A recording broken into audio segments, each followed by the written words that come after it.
असम के बाद आज अरुणाचल प्रदेश में बीजेपी अध्यक्ष जेपी नड्डा का दौरा। प्रदेश कार्यकारिणी की बैठक में चुनावी रणनीति पर होगी बात।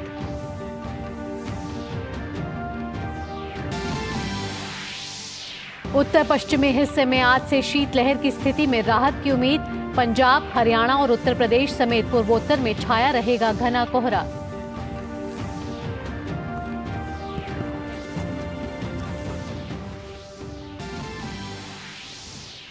रक्षा मंत्री राजनाथ सिंह की लंदन में ब्रिटिश पीएम ऋषि सुनक से हुई मुलाकात। विदेश सचिव से रक्षा और व्यापार समेत क्षेत्रीय मुद्दों पर हुई चर्चा।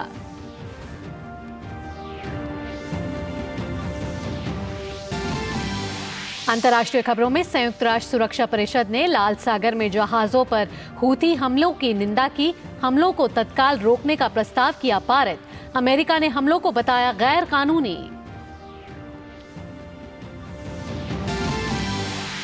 शेख हसीना आज बांग्लादेश में चौथी बार प्रधानमंत्री पद की लेंगी शपथ। नई कैबिनेट का होगा गठन।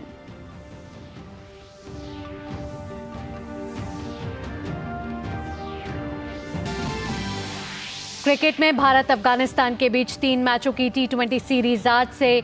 रोहित शर्मा की कप्तानी में पहला मैच मोहाली में आज।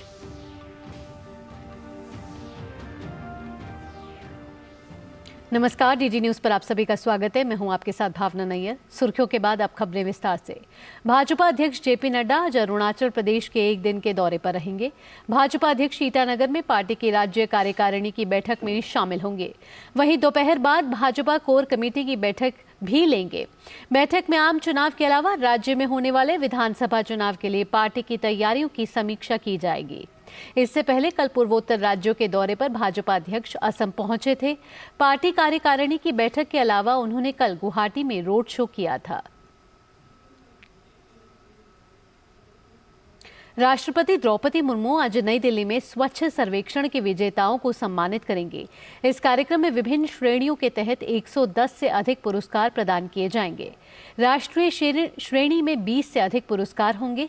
इस साल स्वच्छ शहर पुरस्कारों में पुराने डंप साइटों को खत्म करने, प्लास्टिक के कचरे का प्रबंधन करने, रिड्यूस, रीयूज, रीसाइक्लिंग के सिद्धांतों को लागू करने और सफाई मित्रों की सुरक्षा सुनिश्चित करने को प्राथमिकता दी गई है। इसके अलावा अपशिष्ट प्रबंधन में नवीनतम तकनीक और उपकरणों की एक श्रृंखला प्रदर्शित की जाएगी। प्रदर्शनी में कचरे से बने उत्पाद खरीदे जा सकते हैं। स्वयं सहायता समूह द्वारा रंग बिरंगे स्टॉल लगाए जाएंगे जो कचरे से बनी अपनी कलाकृतियां बेच सकेंगे। यह आयोजन कागज रहित और शून्य अपशिष्ट कार्यक्रम अवधारणा पर आधारित होगा।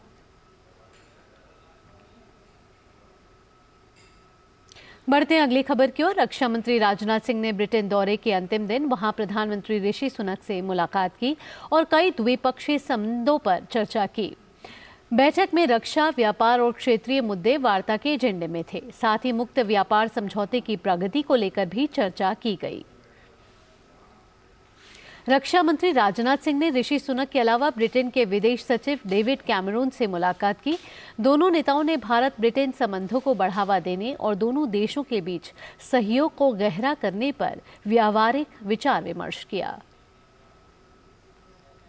रक्षा मंत्री राजनाथ सिंह ने लंदन में UK India defence CEO round table में उद्योग जगत के यूके भारत रक्षा उद्योग से जुड़ी कंपनियों के सीईओ के साथ भी बातचीत की। उन्होंने कहा कि भारत सहयोग, सह निर्माण और सह नवाचार के लिए यूके के साथ एक समृद्ध साझेदारी की कल्पना करता है। साथ ही उन्होंने कहा कि दोनों देशों की ताकतों का समन्वय करके हम एक साथ महान काम कर सकते हैं। बैठक में ब्रिटेन के रक्षा खरीद राज्य मंत्री जेम्स कार्टेल्स भी शामिल हुए। और अब बदलते मौसम से जुड़ी खबर। पहाड़ों से आने वाली सर्द हवाओं के कारण पंजाब, हरियाणा समेत पूरा उत्तर भारत भीषण शीतलहर की चपेट में है। इस बीच मौसम विभाग ने उत्तर पश्चिम हिस्सों में भीषण ठंड से राहत का अनुमान जताया है। वहीं राजस्थान के अलग अलग हिस्सों में घना से बहुत घना कोहरा छाए रहने की संभावना है। मौसम विभाग ने कहा है कि पंजाब, हरियाणा, चंडीगढ़, उत्तर प्रदेश, असम, मेघालय, मिजोरम और त्रिपुरा में अगले 5 दिन तक घना कोहरा छाया रहेगा। दिल्ली में 26 जनवरी की तैयारियां पूरे जोरों शोरों से चल रही हैं। पहली बार गणतंत्र दिवस परेड में भाग लेने जा रही बीएसएफ की महिला टुकड़ी और ब्रास बैंड टुकड़ी ने गणतंत्र दिवस परेड की रिहर्सल की।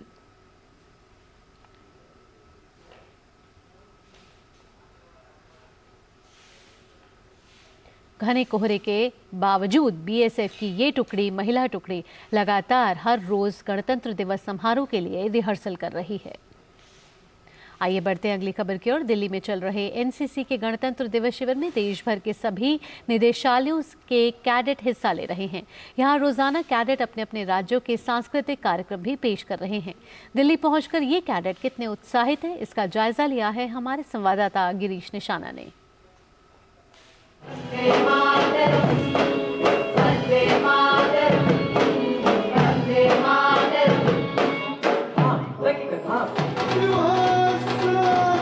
एनसीसी के गणतंत्र दिवस शिविर में रोजाना सांस्कृतिक कार्यक्रमों का भी आयोजन किया जा रहा है। 17 निदेशालयों के कैडेट अपने अपने राज्यों की संस्कृति पेश कर रहे हैं। कुछ कैडेट हमारे साथ हैं, बात करते हैं। उत्तर प्रदेश से उत्सुक है क्योंकि हम गणतंत्र दिवस शिविर में आए हैं और हम सब अपने नेतृत्व कर रहे हैं उत्तर प्रदेश निदेशालय का। हम यहाँ पे दर्शा रहे हैं अपनी संस्कृति और कला, डांस के माध्यम से, गाने के माध्यम से और बाकी कलाओं के माध्यम से। हमने बैले परफॉर्म करा है जिसका टॉपिक था वेस्ट टू वेल्थ। इसमें हमने दर्शाया है कि कैसे हम अपने इकोनॉमी को प्रिजर्व कर सकते हैं वेस्ट टू वेल्थ के माध्यम से। महाराष्ट्र डायरेक्टरेट कैडेटों ने बहुत सुंदर कार्यक्रम पेश किया। हमने दिखाने का प्रयास किया है कि कैसे जिजाऊ माता, जो शिवाजी महाराज की माँ थी, उन्होंने कैसे शिवाजी महाराज को बचपन से एक छोटे बच्चे से एक महायोद्धा बनाया है। क्या किया था शिवाजी ने? स्वराज्य की स्थापना की थी मराठों का। आंध्र प्रदेश और तेलंगाना निदेशालय कैडेटों ने भी बेहद खूबसूरत सांस्कृतिक कार्यक्रम पेश किया। हम अपने कल्चर दिखाने के प्रयास कर रहे थे। We did a lot of practice in few months from September last year से, और यहाँ आके हमको ये अपॉर्चुनिटी मिलना बहुत बहुत अच्छा लग रहा है। अब मेहनत की है तो we are very proud and honoured to be a part of this camp. हमें तो बहुत ही अच्छा लग रहा है। बहुत आनंद आया यहाँ पर, बाकी कैडेट से हम मिले यहाँ पर और हमारी प्रस्तुति हमने की और बहुत अच्छा लगा। सबने काफ़ी अच्छी तरीके से वेलकम किया था। यहाँ पर ठंड ज़्यादा है, वहाँ पर हमारे यहाँ इतनी ठंड होती नहीं है। थोड़ा दिक्कत हुई शुरुआत में, लेकिन जैसे वेदर के साथ हम मैच हुए, एकदम आनंद से अपनी परफॉर्मेंस को हमने पूरा किया। कैडेट काफ़ी उत्साहित हैं। उत्साहित इसलिए हैं क्योंकि इन्हें देश भर से चयनित होकर देश की राजधानी दिल्ली में आने का मौका मिला है। तो ये कहा जा सकता है कि विविधता में एकता की झलक दिखाता है एनसीसी का यह गणतंत्र दिवस शिविर। यहाँ भाषा अलग है, बोली अलग हैं, लेकिन नहीं अलग है तो कैडेटों की एकता। कैमरामैन विक्की राजपूत के साथ गिरीश निशाना, डीडी न्यूज, दिल्ली। और अब आपको लिए चलते हैं रामनगरी अयोध्या, जहां प्राण प्रतिष्ठा की तैयारियों के लिए अब वे अंतिम रूप ले रही हैं।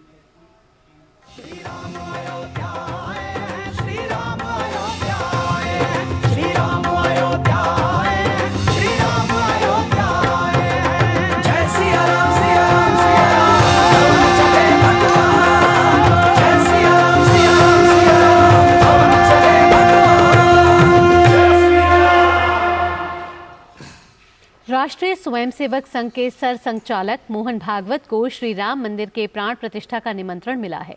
22 जनवरी को अयोध्या में होने वाले प्रभु श्री राम लला के प्राण प्रतिष्ठा समारोह के लिए श्री राम जन्मभूमि मंदिर निर्माण समिति के अध्यक्ष नृपेंद्र मिश्रा और विश्व हिंदू परिषद के अंतर्राष्ट्रीय कार्याध्यक्ष आलोक कुमार ने कल दिल्ली में राष्ट्रीय स्वयंसेवक संघ के सर संचालक डॉक्टर मोहन भागवत को निमंत्रित किया। अयोध्या इन दिनों भक्ति के रंग में सराबोर है। राम मंदिर की प्राण प्रतिष्ठा से पहले अयोध्या के मंदिरों और मार्गों का कायाकल्प हो रहा है। आइए दिखाते हैं आपको नई अयोध्या की झलक।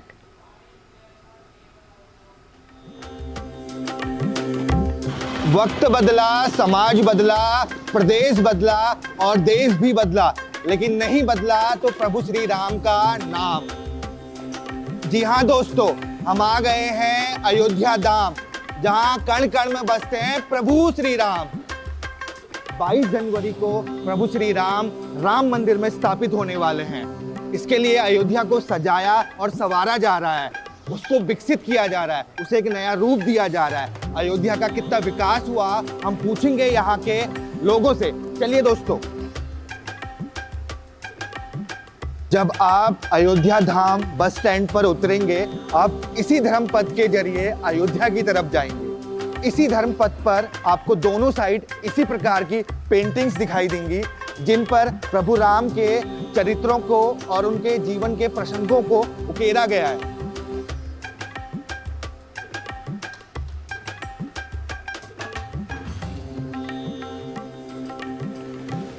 धर्म पथ पर आगे चलने पर सबसे पहले जो चीज आपको दिखाई देती है वो है लता मंगेशकर चौक। आप देख सकते हैं ये 40 फीट ऊंची और 14 टन वजनी वीणा लता मंगेशकर जी को समर्पित है।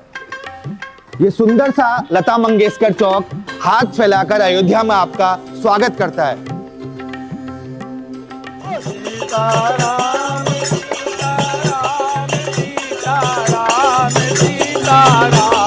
सीताराम सीताराम सीताराम सीताराम। कैसा लग रहा है? आनंद आ रहा है। जीवन में इतना आनंद कभी नहीं आया जितना आनंद आ रहा है। विकास हो रहा है यहाँ? विकास हो रहा है, बहुत बड़ा विकास हो रहा है। हमारा तो विकास हो गया, हमारे श्री राम का मंदिर जो बन रहा है, हमारा मंदिर में भगवान श्री राम पधार रहे हैं 550 वर्ष बाद। धन्यवाद मोदी जी, धन्यवाद भारत सरकार, और धन्यवाद हर भारत का नागरिक, और धन्यवाद वो हर भागीरथ जिसने इसमें सहयोग किया है।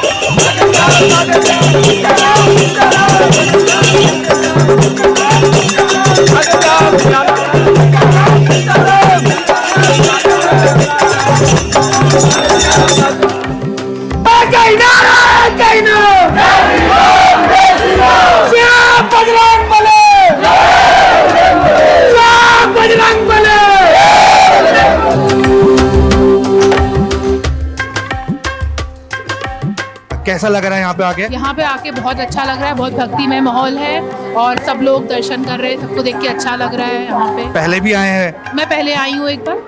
और अब आके कैसा, कितना परिवर्तन दिख रहा है आपको? परिवर्तन तो बहुत दिख रहा है, बहुत सारी नई नई चीजें बनी हैं, सुविधा भी बढ़ गई है, पहले से सिक्योरिटी भी बढ़ गई है, बहुत अच्छे से इन्होंने सब करके रखा है। भीड़ भी पहले के मुकाबले बहुत ज्यादा हो गई है। जय श्री राम।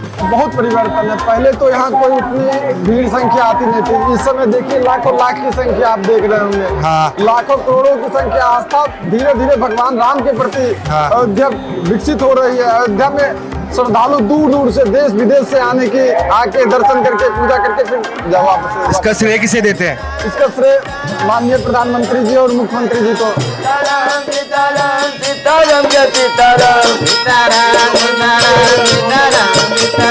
लता चौक से करीब 500 मीटर राम पथ पर चलने के बाद आप भक्ति पथ पर पहुंच जाएंगे। इसी भक्ति पथ से आप हनुमानगढ़ी, दशरथ महल और कनक भवन जा सकते हैं।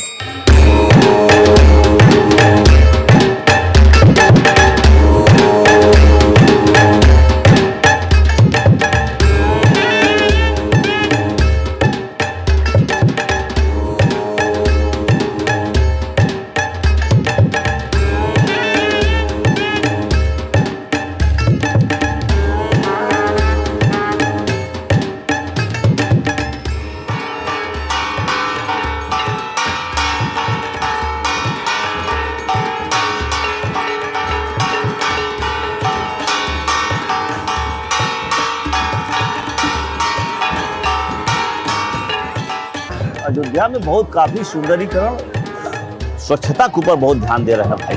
अच्छा, पहले इतना स्वच्छ नहीं हुआ? पहले क्या, पहले बहुत काफी गंदगी थी, तो स्वर्ग बना दे रहे हैं। अच्छा। इसका श्रेय किसे देते हैं? मोदी को और योगी को। अच्छा।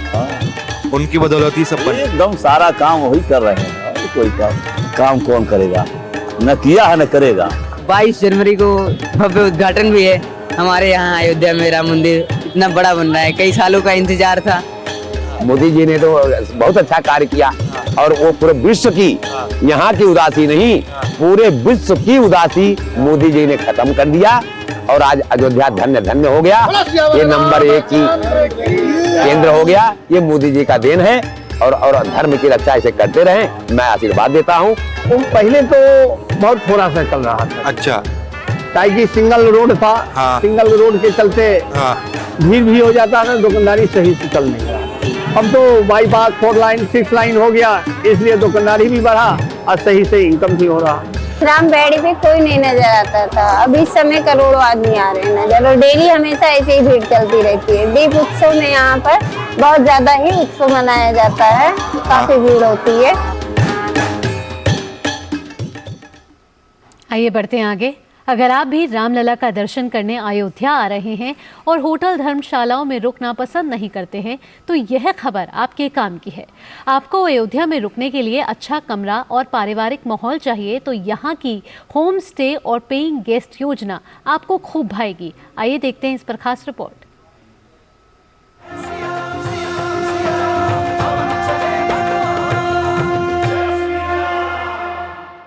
ये पूरा प्रीमाइसेस किसी फार्म हाउस से कम नहीं दिख रहा है, लेकिन ये जान के अच्छा लगेगा कि अयोध्या के बड़ा नज़दीक एक होम स्टे है।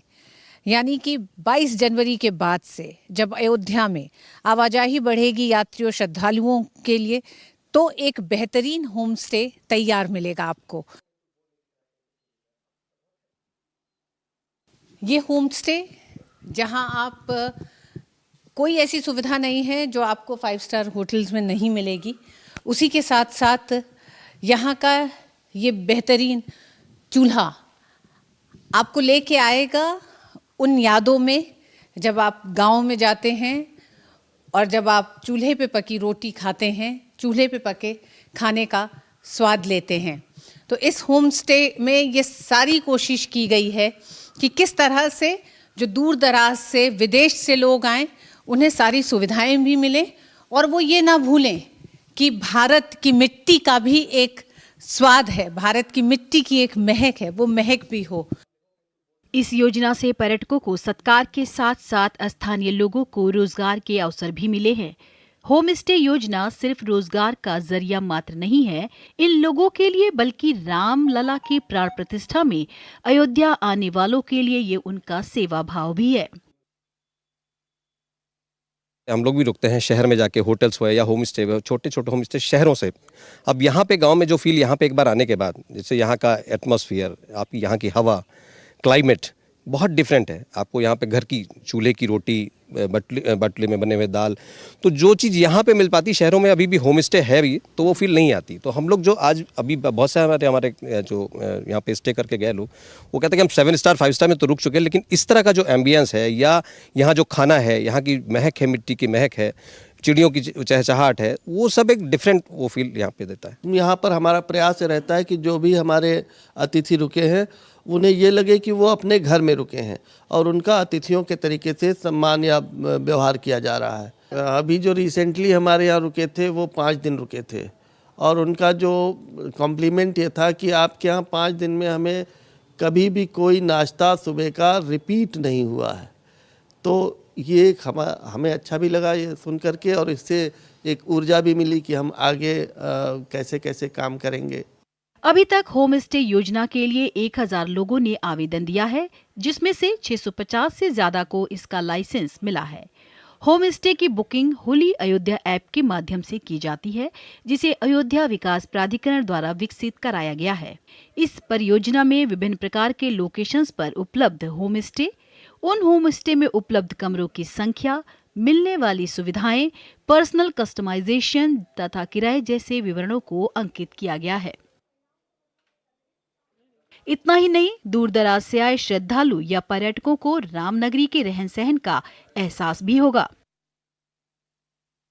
Paying guest based home stay के तहत आपको 1500 से 2500 रुपए तक 2 कमरे और 5 कमरों के घरों को बुक कर सकते हैं।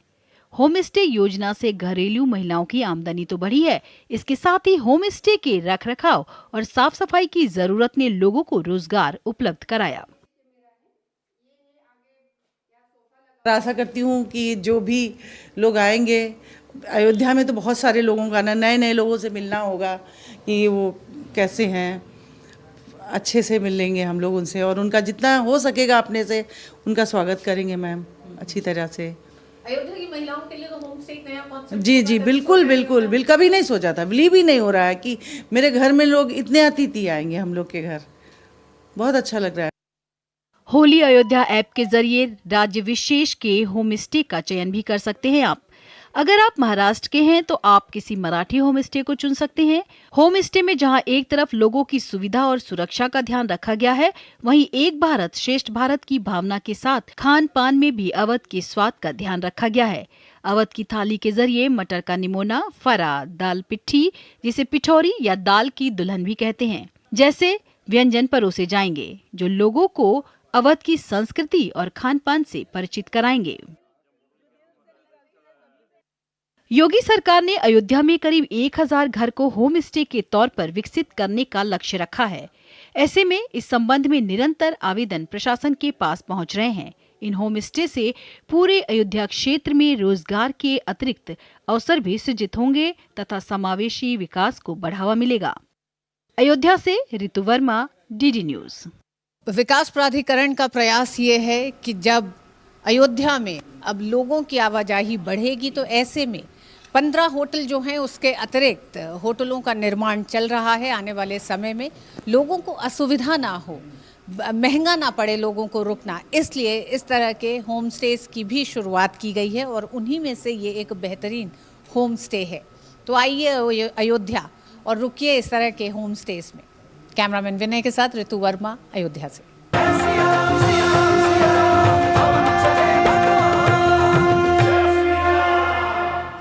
और अब खबरें विकसित भारत संकल्प यात्रा से जुड़ी हुई।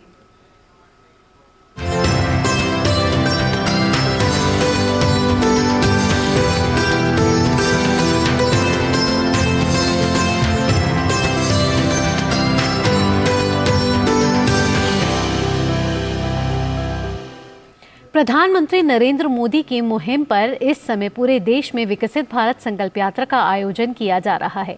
इसी क्रम में यह यात्रा उत्तराखंड के चंपावत पहुंची। इस अवसर पर जिले के गौरल चौड़ मैदान में बहुउद्देशीय शिविर का आयोजन किया गया। इस दौरान केंद्र और राज्य सरकार की विभिन्न जन कल्याणकारी योजनाओं की जानकारी देने के साथ साथ ही विभिन्न योजनाओं के लाभार्थियों ने अपने अनुभव भी साझा किए। विकसित भारत संकल्प यात्रा के तहत उत्तराखंड में चंपावत जिले के गौरल चौड़ मैदान में बहुउद्देशीय शिविर का आयोजन किया गया। इसमें केंद्र व राज्य सरकार की विभिन्न जन कल्याणकारी योजनाओं की जानकारी देने के साथ ही विभिन्न योजनाओं के लाभार्थियों ने अपने अनुभव भी साझा किए। इस अवसर पर विकसित भारत संकल्प ऑनलाइन क्विज प्रतियोगिता का भी आयोजन किया गया, जिसमें प्रथम, द्वितीय और तृतीय स्थान प्राप्त करने वाले प्रतिभागियों को पुरस्कृत किया गया। प्रधानमंत्री स्वनिधि योजना के तहत मुझे 10,000 का लाभ मिला है। जो आगामी 20,000 के लिए भी मैंने लोन अप्लाई कर रखा था, उसको भी शीघ्र ही मैं उससे लाभान्वित हो जाऊँगा। तो मैं मोदी जी का धन्यवाद देना चाहता हूँ। पहले मेरे को बहुत दिक्कत थी, जब मोदी जी ने हमको मकान दिया तो बहुत ही बढ़िया हुआ। और क्या कहते हैं, मोदी जी का बहुत बहुत धन्यवाद। मैं तो और लोगों से भी कहती हूँ कि क्या कहते हैं, जिसको आवास नहीं मिला है वो क्या कहते हैं आगे को कागज लगाइए। नगर पालिका के निवर्तमान अध्यक्ष विजय वर्मा ने कहा कि शिविर से पात्र लोगों को काफी लाभ हुआ है। यात्रा का मकसद ही अधिक से अधिक लोगों तक सरकारी योजनाओं का लाभ पहुंचाना और उन्हें जागरूक करना है। विकसित भारत संकल्प यात्रा का बहुउद्देशीय शिविर का आयोजन किया गया। इसमें काफी संख्या में यहाँ पे लाभार्थी उपस्थित रहे। हर लाभार्थी को सरकारी योजनाओं का लाभ मिले।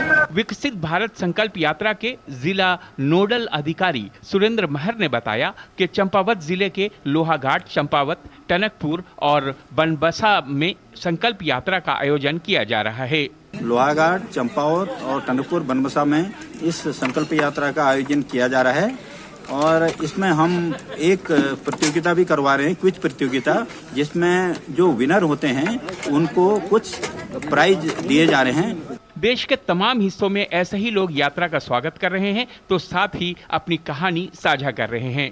Bureau report, DD news. और अब अंतर्राष्ट्रीय खबरें। बांग्लादेश के आम चुनाव में अवामी लीग पार्टी की जीत के बाद शेख हसीना चौथी बार प्रधानमंत्री के पद की शपथ लेंगी। इससे पहले बुधवार को हसीना के नेतृत्व वाली अवामी लीग सरकार ने अपनी 36 सदस्यीय कैबिनेट की घोषणा की। इसमें 25 कैबिनेट मंत्री और 11 राज्य मंत्री शामिल होंगे। मंत्रिमंडल में इस बार 2 टेक्नोक्रेट मंत्री भी होंगे।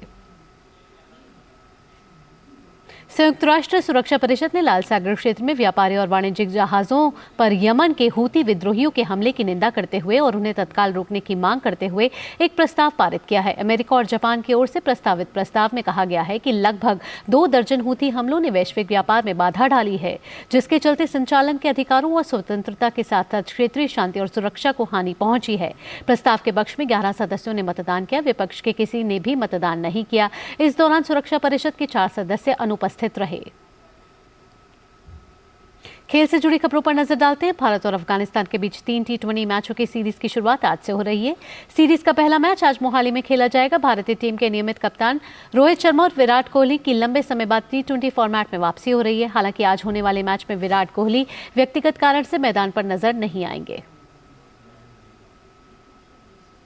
इसी के साथ इस बुलेटिन में इतना ही। अगला बुलेटिन आप देखेंगे नया सवेरा मेरे और शहला निगार के साथ। डीडी न्यूज़ पर देश और दुनिया की खबरों के लिए आप देखते रहिए डीडी न्यूज़। नमस्कार।